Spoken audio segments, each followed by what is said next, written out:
He didn't want to do that. He didn't want to open fire on a woman. He didn't want to shoot a person.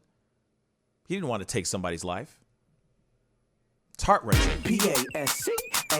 There is something that just recently happened at a Juneteenth parade, and it is really it's really sad.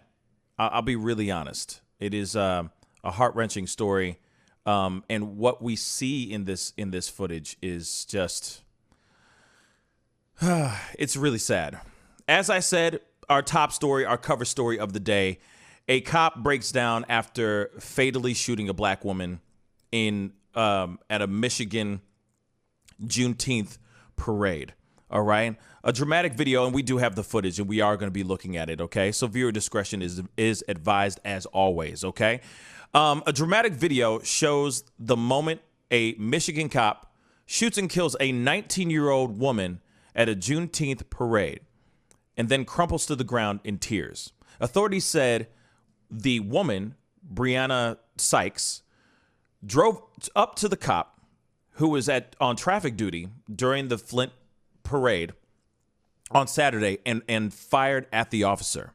The unnamed officer is seen on the footage yelling for Sykes to drop the weapon before he fires into the car. Police try to revive Sykes at the scene to no avail, and the sobbing officer is seen falling to the ground in anguish.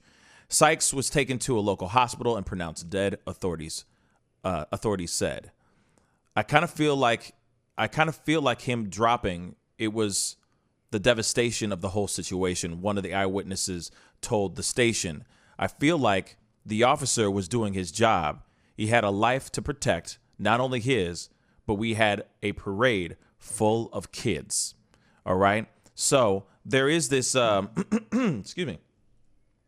There is this video that's being shared, that's going around. We are going to take a look at this. But this is, of course, from the Citizen Reporter. They say a 19-year-old woman was driving the vehicle seen in this video. She died after being struck by the officer's gunfire. Her name has not officially been released, but obviously her name is Brianna Sykes. Okay, and of course we have got to take a look at this particular video. And like I said, it's a very sad situation. Bro, they just started shooting at this little Monte Carlo out here on Saginaw Street. I don't know who this is, but check on y'all people. Real shit. Bro, they fucking shooting. He just shot the fuck out of somebody's windshield. I can't even zoom in on this shit.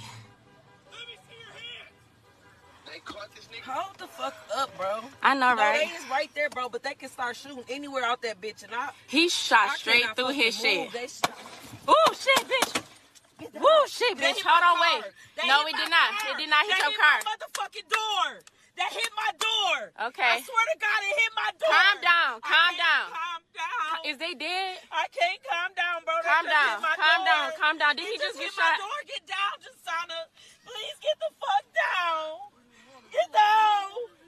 Get down. Get down, bro. Did he just get shot back? I think he dead. I think he dead. Did he just get shot back? Bro, what the fuck? I'm shaking. Bro, my car, where the bullet hole at? I'm shaking. Is they dead in that Monte Carlo up there? It's just rolling, bro. Check on y'all people, bro. Bro, yeah, we good. Bro, yeah. He just killed them. He just fucking killed them, bro. The police just had to kill him? So there it is, y'all. There's the footage. Inside that car was Brianna Sykes, 19-year-old Brianna Sykes. She allegedly was the one who fired first. She pulled up to the officer, brandishing a gun, fired at the cop, and that's when we saw. This is where we see the second half, the moments before. Excuse me. She is fatally shot. We got to go and look at it one more time for a breakdown, of course. So we're going to take a look at it, okay? But as we said, they pull up. this woman pulls up to him. 19-year-old Brianna Sykes pulls up to this officer and shoots at him. That's the reason why he has pulled out his gun.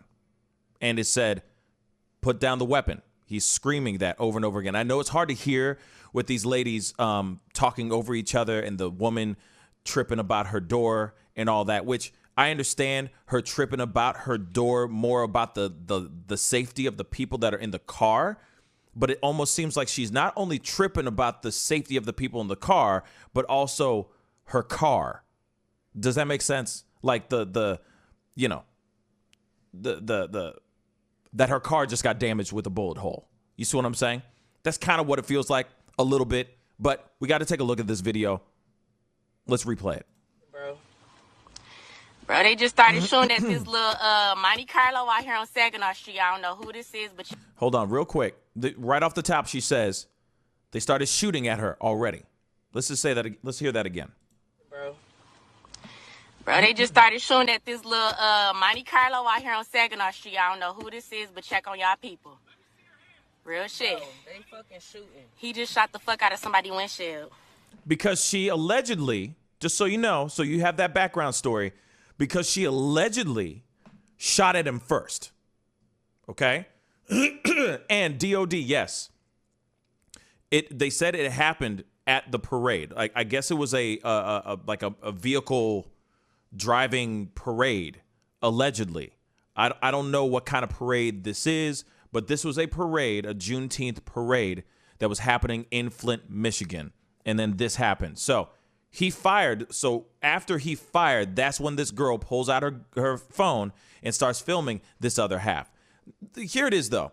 You're in the line of fire. I just want to point that out, too. You're in the line of fire. These ladies that are filming this video right here, they are in the line of fire. I'm telling you, a viral video is not more important than you catching a stray bullet. Let me just say that really quick. Let's move on. I can't even zoom in on this shit. Hold the fuck up, bro. I know, right? They is right there, bro, but they can start shooting anywhere out that bitch. And he shot straight through his shit. Ooh, shit, bitch. Woo, shit, bitch. Hold on, wait. No, it did not. It did not hit your car. Motherfucking door. So you hear the woman. She's tripping because she's going, oh, we're in the line of fire and there's nowhere where to move. So, yeah, she's tripping about the bullet hitting her car and the fact that, you know, I'm sure her car is her baby and all that as well. But it's also the fact that she's going, oh, crap, a bullet just hit our car. This is how close we've gotten. Oh, my God, get down. Right? Get down, get down, get down. Right? So I'm going to roll this back a little bit right quick. The fuck up, bro. I know, right? They is right there, bro, but they can start shooting anywhere out that bitch. She's got a point. He shot straight through his shit. Bang. Woo, shit, bitch. Woo, shit, bitch. Hold on, wait. No, it did not. It did not hit your car. My motherfucking door. That hit my door. Okay. I swear to God, it hit my door. Calm down. Calm down. Calm down. Is they dead? I can't calm down, bro. Calm down. Calm down. Calm down. Did he just get shot? My door. Get down, Jasana. Please get the fuck down. Get down. Get down. Get down, bro. Did he just get shot back? I think he dead. I think he dead. Did he just get shot back? Bro, what the fuck? I'm shaking. Bro, my car. Where the bullet hole at? I'm shaking. Is they dead in that Monte Carlo up there? It's just rolling, bro. Check on y'all people, bro. Bro, yeah, we good. Bro, yeah. Now, here it is. As we already know, allegedly, this is what they're saying. Allegedly, this woman fired first. She pulled up to him and fired her weapon. He obviously pulls out his gun, says, hey, put down the gun, drop the weapon. She refuses to do so. So he opens fire on her. She, of course, is shot and she's dead. He breaks down. Understandably, he breaks down. Now,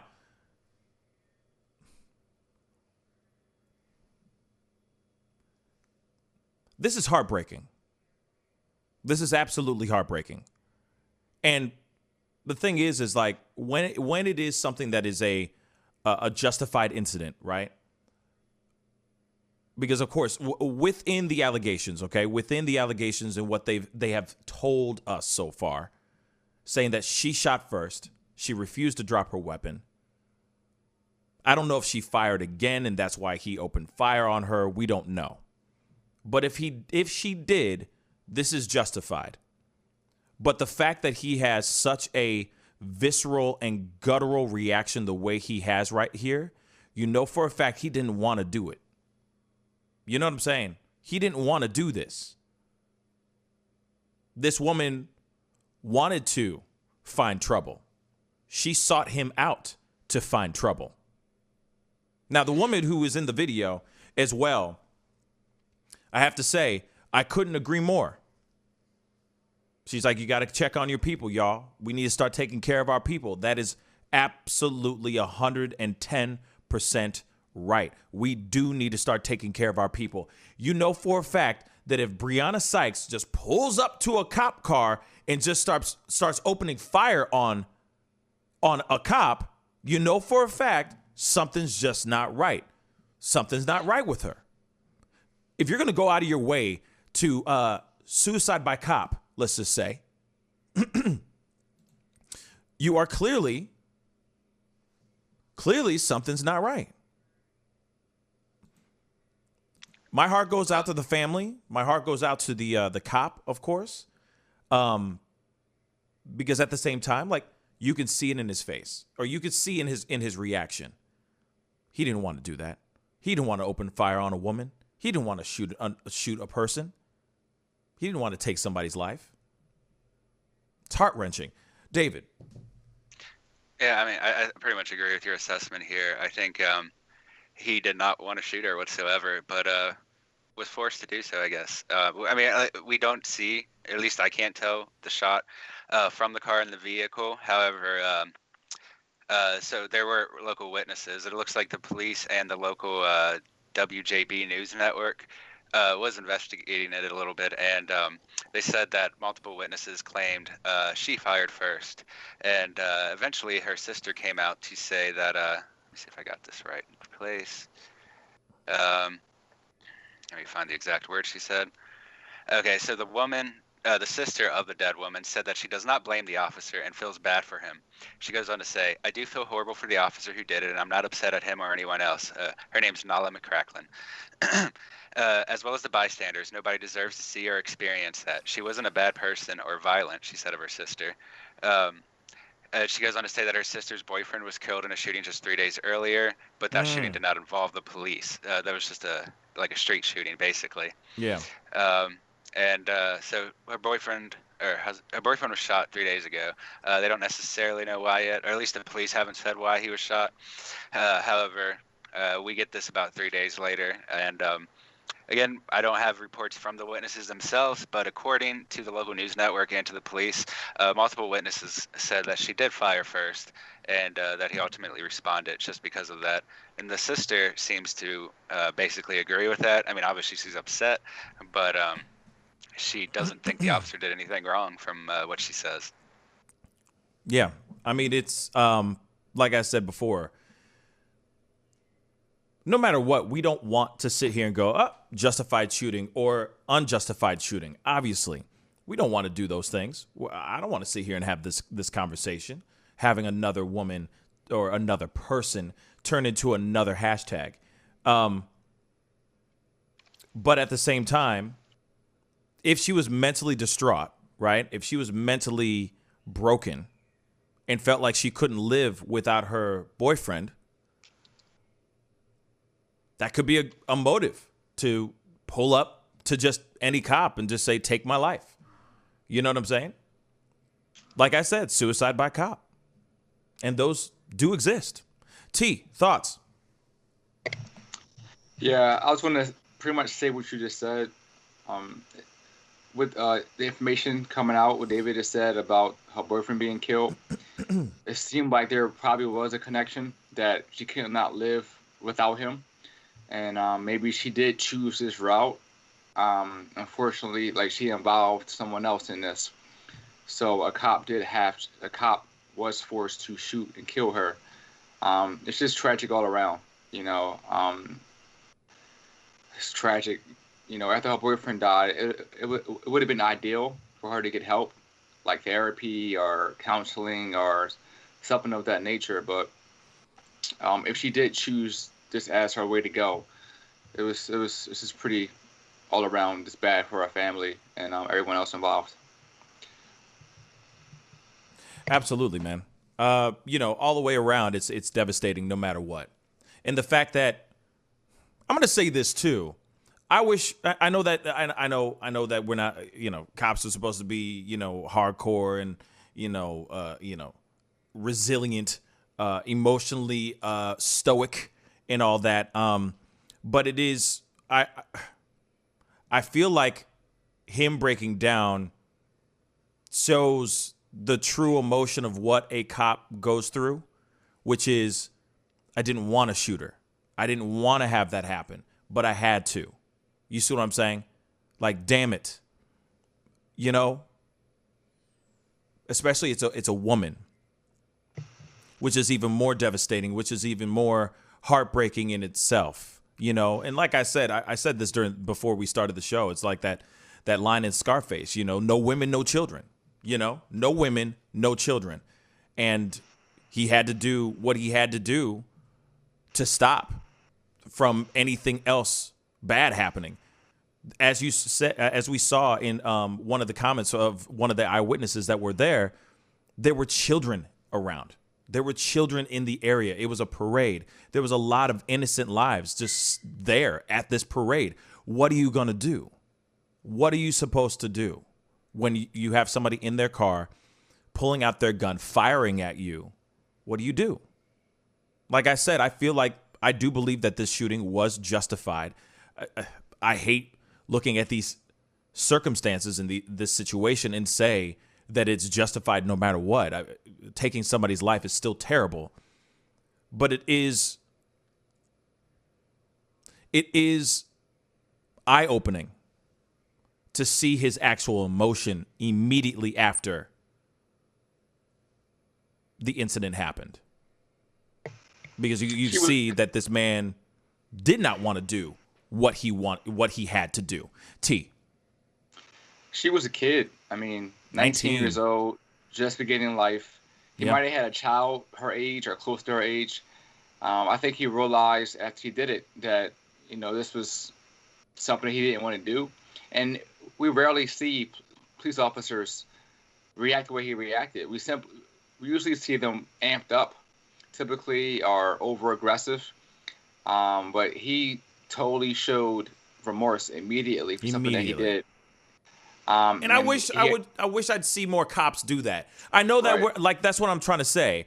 I'm not trying to say that we should all cops should be on the ground, crying, rolling all over the place and groveling. I'm not trying to say that, but the instant emotion of actually taking somebody's life should be heartbreaking, should be devastating. And some of these cops just have no reaction, seem like they're not remorseful at all. So to me, sorry, I didn't mean to interrupt you, T, but that's basically what I was trying to say. Like, I wish, not saying I want to see more of this, you know what I'm saying? Because if we see more of this, that means more people are dead. But at the same time, it is good to see that he is remorseful immediately. You see what I'm saying? In my personal opinion. But I'm sorry, T, continue. I'm sorry. No, I mean, but in addition to that, like I think this whole situation, like, you know, with mental health, has to be evaluated. It has to be put out there. I mean, the youth who are deciding to commit suicide on their own or via someone else, it's just overall bad for society. The witnesses who are across the street filming this, they could have been killed. If a bullet hole went through their car, they could easily kill somebody in that car.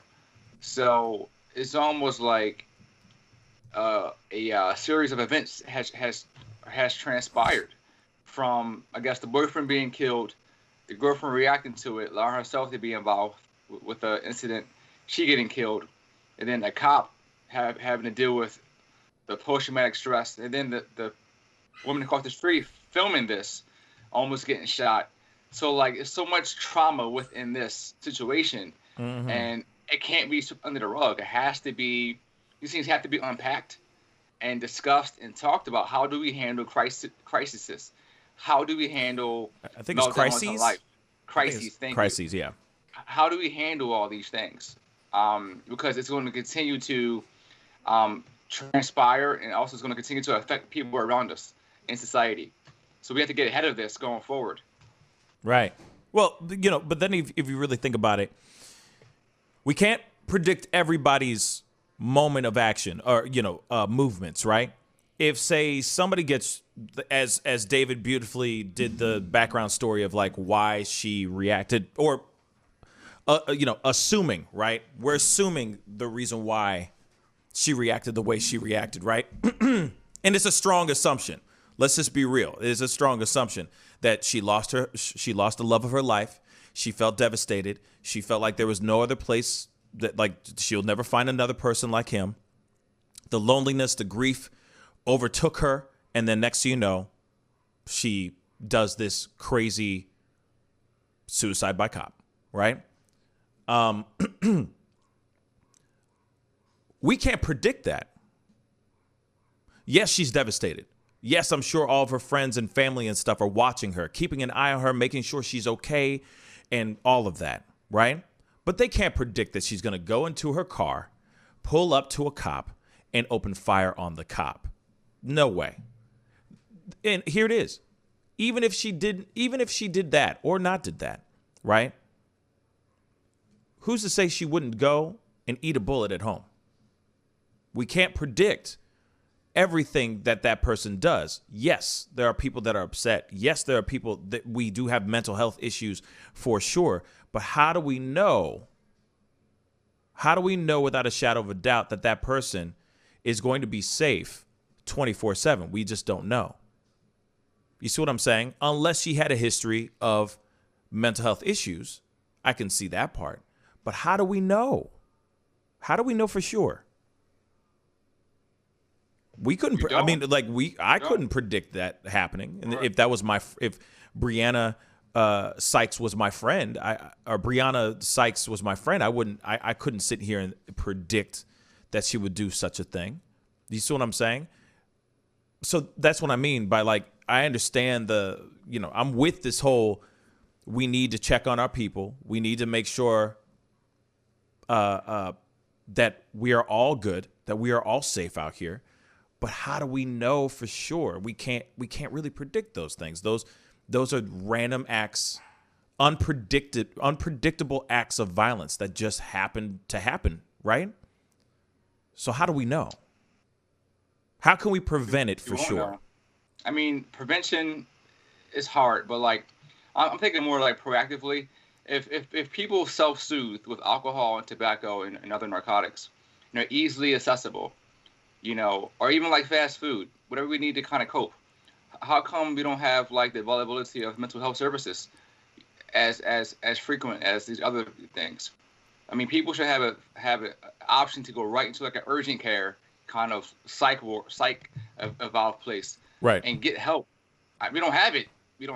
But like, we should make those things like going forward available for society. If mental health is our biggest thing, and it probably is nationwide, we should be able to address that going forward as something that's seriously put out there, conveniently and affordable.